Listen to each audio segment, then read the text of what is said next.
Hello students, I am Praveen Jangir और आज के इस वीडियो में बेटा हम मार्केटिंग के इम्पोर्टेंस के बारे में डिस्कस करेंगे। यदि एक बिजनेसमैन अपने बिजनेस में इफेक्टिवली और एफिशिएंट तरीके से मार्केटिंग करता है तो बेटा इस मार्केटिंग का उसे क्या बेनिफिट होने वाला है, यही आज का डिस्कशन है। तो चलिए बेटा बिना किसी देरी के शुरू करते हैं। तो बेटा आज के इस वीडियो में मार्केटिंग के एक बिजनेसमैन या फिर ऑर्गेनाइजेशन के लिए क्या क्या इंपॉर्टेंस होने वाले हैं वही हम डिस्कस करने जा रहे हैं बेटा। तो उसमें फर्स्ट इंपॉर्टेंस निकल के आता है बेटा to maintain existence. With the help of effective marketing a businessman can maintain his organisation's existence in competitive market for long term by satisfying consumers needs. तो बेटा यदि एक मार्केटर ने अपने कंज्यूमर्स की नीड्स को प्रॉपर तरीके से सेटिस्फाई किया है अपनी इफेक्टिव मार्केटिंग के थ्रू, तो बेटा वो अपने बिजनेस को कॉम्पिटिटिव मार्केट में एक लंबे समय तक टिकाए रख सकता है, क्योंकि बेटा एक बिजनेसमैन अपने कस्टमर्स की नीड्स को अच्छी तरह से जानता है और वो उसी के अकॉर्डिंग प्रोडक्शन करके अपनी सेल्स को बढ़ा सकता है। और लास्ट में क्या होता है बेटा, उसके द्वारा प्रोड्यूस किए गए जो गुड्स है ज्यादा से ज्यादा कस्टमर्स खरीदना शुरू कर देते हैं और इस तरह से बेटा वो अपने कॉम्पिटिटिव मार्केट में बिजनेस को इस्टेब्लिश अच्छी तरीके से कर सकता है। इसी तरह से यदि हम एक बिजनेसमैन के लिए मार्केटिंग का जो सेकंड इंपॉर्टेंस है वो है बेटा basis of planning. In planning a businessman thinks about how a large number of customers can be attracted towards his product. बेटा बिजनेसमैन जो होता है अपनी प्लानिंग में केवल इन्हीं चीजों का प्लानिंग करता है कि वो कैसे एक बहुत बड़ी संख्या में कस्टमर्स को अपने प्रोडक्ट की तरफ अट्रैक्ट कर सके। And this opportunity is given by marketing because it allows the businessman to identify and satisfy customers needs। और बेटा जो ये अपॉर्चुनिटी है ना, कौन सी अपॉर्चुनिटी, ज्यादा से ज्यादा कस्टमर्स को अपने बिजनेस या अपने प्रोडक्ट की तरफ अट्रैक्ट करना। तो इस तरह की जो अपॉर्चुनिटी है एक मार्केटिंग एक बिजनेसमैन को भली भांति दे सकती है। कैसे बेटा, क्योंकि मार्केटिंग में क्या होता है कि बिजनेसमैन को जो कस्टमर्स की नीड्स है उनके बारे में पता चल जाता है और बाद में वो उनको सेटिस्फाई करने की कोशिश करता है। और इस तरह से बेटा मार्केटिंग जो है वो प्लानिंग का एक बेस होता है, क्योंकि बेटा प्लानिंग में केवल यही तो सोचा जाता है कि भाई कस्टमर्स ज्यादा से ज्यादा जुड़े रहें। और वो कैसे जुड़े रहेंगे, यदि एक बिजनेसमैन कस्टमर्स की नीड्स को टाइम पर सेटिस्फाई कर दे। और कस्टमर्स की नीड्स के बारे में पता चलना, उनको आइडेंटिफाई करना, उनको सेटिस्फाई करने की कोशिश करना, ये सब वो किसकी हेल्प से कर सकता है, इफेक्टिव मार्केटिंग के थ्रू। इसी तरह से थर्ड इंपॉर्टेंस की बात करें तो वो है बेटा enhance sales. Marketing provides the details of the behaviour of customers, their needs and priority. After knowing this, the business started to sell the product which meet the specification of customers। और बेटा marketing जो है ना एक businessman को customers के व्यवहार के बारे में, उसकी डिमांड के बारे में, वो किस प्रोडक्ट को ज्यादा प्रायोरिटी देता है, उसकी क्या जरूरतें हैं, ये सारी की सारी डिटेल्स हैं जो जानकारियां हैं वो एक बिजनेसमैन को प्रोवाइड करवाता है। अब जब ये जानकारियां वो जान चुका है तो बेटा फिर जो बिजनेसमैन है वो उसी के अकॉर्डिंग सेल्स करना शुरू कर देता है जो कि कस्टमर्स की आवश्यकताओं को पूरा करे। और इस तरह से बेटा वो अपनी सेल्स को बढ़ा सकता है। और वो कैसे बढ़ा सकता है, यदि वो मार्केटिंग के थ्रू कस्टमर्स की नीड्स को पहचान लेता है, यदि उसी के अकॉर्डिंग प्रोडक्शन करेगा तो बेटा ज्यादा से ज्यादा जो कस्टमर है वो उसके प्रोडक्ट को जरूर खरीदेंगे और इस तरह से वो अपनी सेल्स को बढ़ा सकता है। अब यदि हम फोर्थ इंपॉर्टेंस की बात करें जो कि एक बिजनेसमैन के लिए है मार्केटिंग का, वो है बेटा एनहेंस प्रोडक्शन। तो बेटा मैंने यहाँ पर अब इसके बाद में आने वाले जितने भी पॉइंट होंगे ना उसको मैंने डायग्राम के थ्रू समझाने की कोशिश की है। उम्मीद है बेटा आप इन डायग्राम के थ्रू इनको अच्छी तरह से समझ जाएंगे।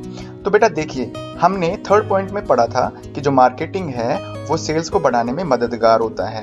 और वो कैसे मददगार होता है बेटा, क्योंकि मार्केटिंग एक बिजनेसमैन को कस्टमर्स की नीड्स के बारे में जरूर इंफॉर्मेशन दे देता है, उसके हिसाब से वो सेल्स बढ़ा देता है या प्रोडक्शन कर देता है। तो बेटा जैसे ही उसकी सेल्स बढ़ेगी तो ऑटोमेटिकली क्या होगा, उसको अपनी प्रोडक्शन को बढ़ाना होगा। तो इस तरह से बेटा जो मार्केटिंग है वो प्रोडक्शन को बढ़ाने में भी मदद करता है। और बेटा यदि प्रोडक्शन बढ़ता है तो फिर उसका डायरेक्टली जो बेनिफिट है या जो उसका फायदा है वो किसको पहुंचेगा, एक बिजनेसमैन को। इसी तरह से फिफ्थ पॉइंट है बेटा मिनिमम कॉस्ट डिस्ट्रीब्यूशन। इसका मतलब ये है बेटा प्रोडक्शन बढ़ गया है तो प्रोडक्शन के बढ़ने के साथ में ही लो पर यूनिट कॉस्ट आती है। मतलब जितना ज्यादा प्रोडक्शन आप करोगे तो हर चीज को प्रोडक्शन करने में जो खर्चा आता है, एक एक यूनिट को जो प्रोड्यूस करने में खर्चा आता है वो कम होना शुरू हो जाता है। और इसका भी फायदा बेटा अल्टीमेटली बिजनेसमैन को जाता है और बाद में फिर वो कस्टमर्स को भी जाएगा, क्योंकि बेटा पर यूनिट कॉस्ट यदि लो है बेटा ऐसा जो प्रोडक्ट है वो सस्ता भी बिकेगा और वो कस्टमर्स को फायदा पहुंचाएगा। इसी तरह से हम 6 पॉइंट की बात करें तो वो है बेटा एनहेंस प्रॉफिट। भाई सीधी सी बात है, increase in production always rises increase in profit. मतलब यह है कि यदि प्रोडक्शन धीरे धीरे बढ़ना शुरू हो गया तो बेटा उसी हिसाब से जो बिजनेसमैन का प्रॉफिट है वो भी धीरे धीरे बढ़ना शुरू हो जाएगा। और हाँ बेटा, हम इस वीडियो के अंत में ये जितने भी पॉइंट हैं, पॉइंट नंबर 3 से लेकर और जो लास्ट तक का जो पॉइंट आएगा इस वीडियो में, उसको एक बार और रिवाइज करेंगे।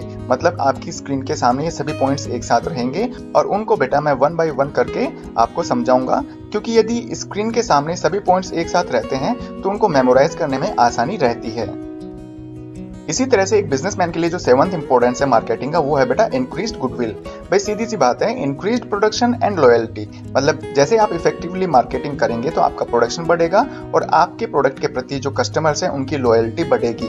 मतलब कस्टमर्स का जो विश्वास है आपके प्रोडक्ट पर धीरे धीरे जमता जाएगा। और इन्हीं सभी चीजों की वजह से क्या होगा बेटा, लास्ट में आपकी जो गुडविल है, आपकी फर्म की, आपके बिजनेस की या आपके ऑर्गेनाइजेशन की जो गुडविल है, गुडविल का मतलब होता है प्रसिद्धि, रेपुटेशन, वो बढ़ना शुरू हो जाएगी।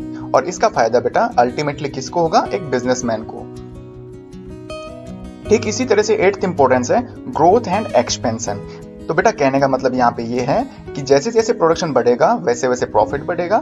जैसे जैसे प्रॉफिट बढ़ा तो लोगों का जो आपके ऊपर विश्वास है वो जमता जाएगा और इस वजह से बेटा आप धीरे धीरे अपने बिजनेस का ग्रोथ भी कर पाएंगे। और जैसे ही आपका बिजनेस धीरे धीरे ग्रोथ करने लगेगा उसके बाद में बेटा आप ये चाहोगे कि मैं मेरे बिजनेस की जो ब्रांचेज हैं और ज्यादा जगहों पर खोलूं, और इसे हम क्या बोलते हैं बेटा, एक्सपेंशन। और अगर हम बात करें 9th पॉइंट की, तो वो है बेटा इंटरनेशनल बिजनेस। जैसे जैसे आपके प्रॉफिट बढ़ेंगे तो आप ग्रोथ करना शुरू करेंगे, आप अपने बिजनेस का एक्सपेंशन करना शुरू कर देंगे। और जब आपके पास में फंड ज्यादा होगा, प्रॉफिट ज्यादा होगा, तो आप ये जरूर कोशिश करेंगे बेटा कि जो आपका बिजनेस है वो नेशन तक ही सीमित न रहे, मतलब एक देश तक ही या खुद के देश तक ही सीमित नहीं रहे। क्योंकि बेटा अब आपके पास प्रॉफिट ज्यादा है तो आप चाहेंगे कि आपका जो बिजनेस है वो इंटरनेशनल लेवल पर भी ग्रोथ करे और इसका जो अल्टीमेटली फायदा वो पहुंचेगा बेटा एक बिजनेसमैन को। इसी तरह से बेटा 10th जो इंपॉर्टेंस है एक बिजनेसमैन के लिए मार्केटिंग का, वो है बेटा सोशल रेस्पॉन्सिबिलिटी। जैसे जैसे आपके प्रॉफिट बढ़ेंगे आप ग्रो करेंगे और जैसे जैसे ग्रो करेंगे तो बेटा आपकी रेपुटेशन बढ़ेगी और आपको बेटा अपने बिजनेस को एक्सपेंशन करने के लिए एम्प्लॉयज की और लेबर्स की भी जरूरत पड़ेगी। तो इस तरह से बेटा आप अपनी सोशल रेस्पॉन्सिबिलिटी को भी बखूबी निभा पाएंगे। कैसे बेटा, सोसाइटी का वेलफेयर करके, जैसे गवर्नमेंट स्कूल होती है वहाँ डोनेशन देकर, जहाँ पर आपका बिजनेस सेटअप लगा हुआ है वहाँ के आसपास एरिया को डेवलप करके, वहाँ पे सड़क का निर्माण करके। क्योंकि बेटा अब आप ऐसी स्टेज पर पहुंच चुके हो जहाँ पर आपका बिजनेस आपको प्रॉफिट कमा कर दे रहा है और इसी के साथ में बेटा आप सोसाइटी में एम्प्लॉयमेंट की अपॉर्चुनिटी को भी क्रिएट करेंगे। तो बेटा ये थे कुछ इस तरह के इंपॉर्टेंस जो कि एक बिजनेसमैन को होने वाले हैं। किसके थ्रू, मार्केटिंग के थ्रू। और कैसे बेटा, यदि आप मार्केटिंग प्रॉपर, इफेक्टिवली और एफिशिएंट तरीके से करोगे तो उसका जो अल्टीमेट फायदा है वो एक बिजनेसमैन को मिल सकता है। अब मैंने जैसा कि आपको वीडियो के शुरू में कहा था बेटा कि मैं इन पॉइंट्स को दोबारा आपको रिवाइज करूंगा, तो चलिए बेटा अब हम वही करने की कोशिश करते हैं। तो जैसा कि बेटा मैंने आपको पहले ही कहा था कि पॉइंट नंबर 3 से लेकर और जो लास्ट पॉइंट 10 है वहां तक के जितने भी पॉइंट्स है बेटा वो एक दूसरे से इंटरकनेक्टेड है। अब वो कैसे हैं मैं आपको समझाता हूं बेटा। देखो मार्केटिंग जो है वो एक बिजनेसमैन को क्या फायदा पहुंचाती है कि उसकी जो सेल्स है उसको वो बढ़ा देती है। कैसे बढ़ा देती है, क्योंकि बेटा जो एक बिजनेसमैन है मार्केटिंग के थ्रू कस्टमर्स की नीड्स को आइडेंटिफाई करके उनको सेटिस्फाई करने की कोशिश करता है और उसी के अकॉर्डिंग प्रोडक्ट बेचना शुरू करता है। तो इस तरह से बेटा उसकी सेल्स इंक्रीज हो जाती है। जैसे ही सेल्स इंक्रीज होगी तो बेटा उसे प्रोडक्शन की स्पीड बढ़ानी पड़ेगी और इस तरह से उसका प्रोडक्शन भी बढ़ेगा। जैसे प्रोडक्शन बढ़ेगा तो बेटा जो पर यूनिट कॉस्ट है वो बहुत कम आएगी। मतलब एक यूनिट का प्रोडक्शन करने में जो खर्चा आता है वो बहुत ही कम होना शुरू हो जाएगा। और जैसे ही प्रोडक्शन बढ़ा और पर यूनिट कॉस्ट कम आने लगी तो बेटा एक बिजनेसमैन का प्रॉफिट भी बढ़ेगा। जैसे प्रॉफिट बढ़ेगा, पैसा ज्यादा होगा तो लोग उसे जानेंगे, क्योंकि बेटा वो क्वालिटी वाले प्रोडक्ट को बेचना शुरू कर देगा और इस तरह से जो कस्टमर्स हैं वो उस गुड्स के प्रति या उस प्रोडक्ट के प्रति काफी लॉयल होंगे। और यही चीजें बेटा एक बिजनेसमैन की गुडविल को बढ़ाने के लिए जिम्मेदार होती हैं। जैसे ही आपकी गुडविल बढ़ेगी, लोग आपको जानेंगे, कस्टमर्स आपके प्रोडक्ट को खरीदना शुरू करेंगे, तो आपका बिजनेस क्या होगा बेटा, ग्रोथ करना शुरू कर देगा। और ग्रोथ जैसे होगी तो आप ये सोचेंगे कि हम हमारे बिजनेस को एक्सपेंड भी करें। एक्सपेंड का मतलब होता है कि बेटा कि आपका जो बिजनेस है उनकी जो यूनिट्स है अलग अलग एरिया में इस्टेब्लिश करना। और जैसे आपके पास प्रॉफिट ज्यादा होने लग गया तो आप इंटरनेशनल जो बिजनेस है वो भी करना शुरू कर देंगे और इस तरह से बेटा आप अपने बिजनेस का जो दायरा है वो बढ़ा लेंगे।